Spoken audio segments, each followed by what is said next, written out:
دوستو گیوریلو پکڑا تو گیا تھا لیکن اسے سزائے موت نہیں دی گئی، کیونکہ آسٹرین لا کے مطابق 20 برس سے کم عمر شخص کو سزائے موت نہیں دی جا سکتی تھی۔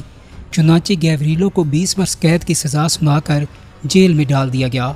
تاہم وہ ٹی بی کا مریض تھا اور 4 برس بعد جیل میں ہی قدرت کا ہاتھوں سے زندگی سے آزاد کر گیا۔ تو اب دوستو آسٹریا کے ولیعہد اور ان کی بیوی کا قتل اتنی طاقتور امپائر کے لیے غیر معمولی بات تھی، کیونکہ اسی شخص نے بعد میں شہنشاہ بھی بننا تھا۔ ان کے 3 کم سن بچے بھی یتیم ہو چکے تھے۔ پوری امپائر میں سوگ منایا جا رہا تھا۔ 4 جولائی کو ویانا میں شاہی جوڑے کی آخری رسومات بھی ادا کر دی گئیں۔ ہزاروں لوگوں نے ان کا آخری دیدار کیا۔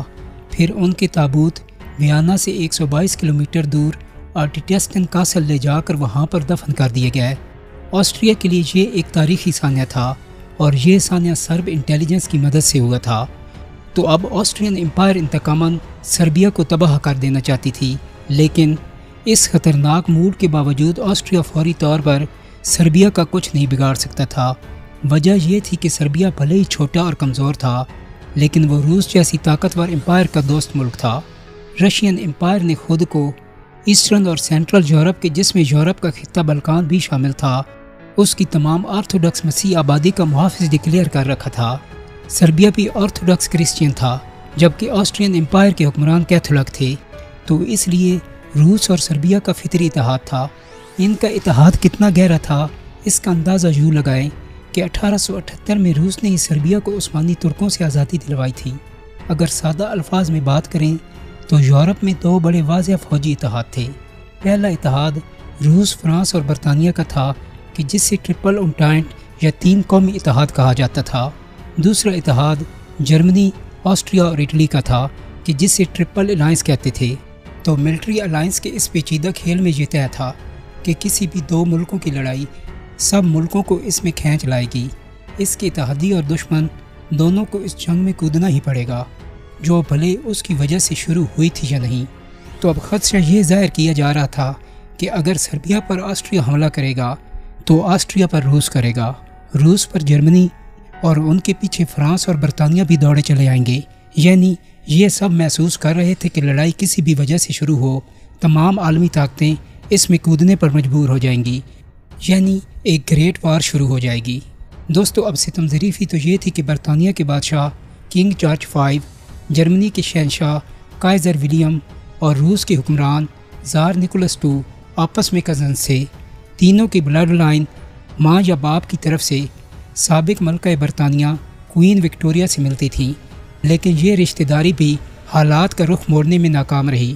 دوستو یہ تھا وہ بیک گراؤنڈ کہ جس میں آسٹریا اپنے شاہی جوڑے کے قتل کا انتقام سربیا سے لینے کے لیے جرمنی کی مدد کا طالب ہوا۔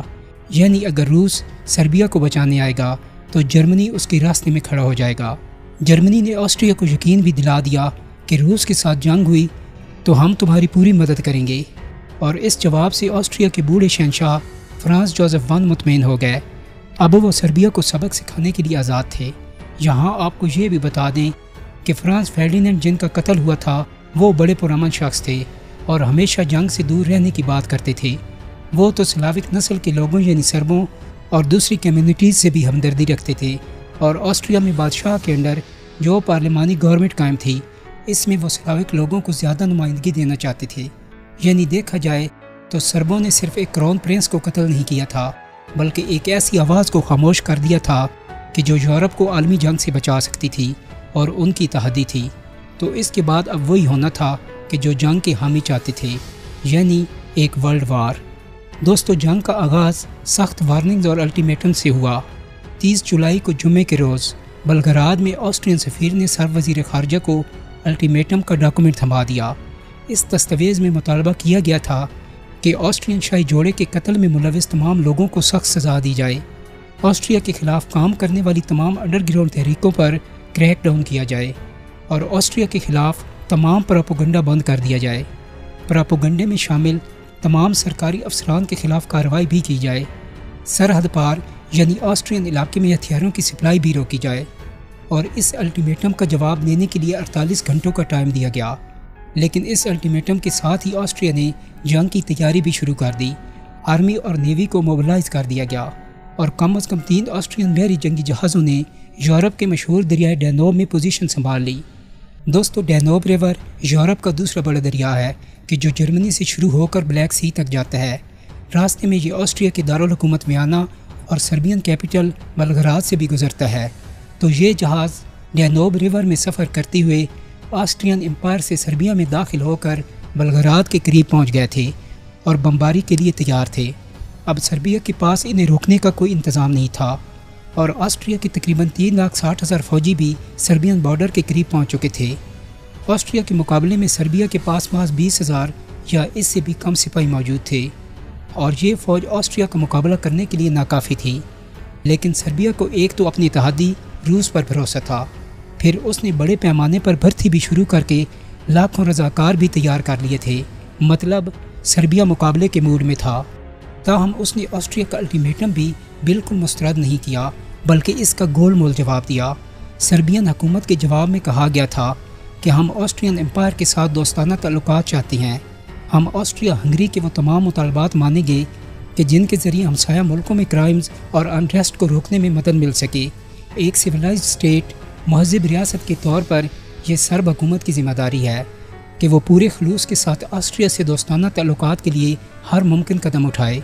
دوستو بظاہر یہ جواب اچھا تھا، لیکن اس میں کہیں بھی یہ نہیں کہا گیا تھا کہ جن تنظیموں اور سرکاری افسران کے خلاف آسٹریا نے کارروائی کی ڈیمانڈ کی ہے ان پر کوئی کریک ڈاؤن کیا جانے والا ہے۔